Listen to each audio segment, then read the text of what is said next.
Terminal আমার দোস্ত তাকাও, এই যে আমার দোস্ত, সেই 90 সনের ফুটবলার, রাইট আউটের প্লেয়ার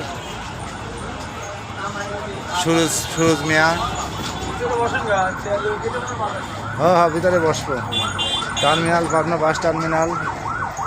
এখানে আমার দোস্তের, এখানে গ্যারেজ স্ট্যান্ড, সার্ভিস গ্যারেজ। ইনশাল্লাহ সব জায়গায় আমরা আছি।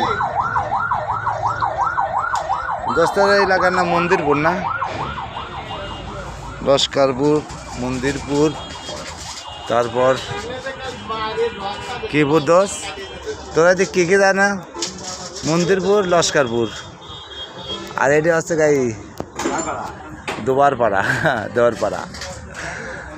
আচ্ছা বিয়ার্স, হ্যাঁ মিডল, পাবনার মিডল সেন্টার পজিশন,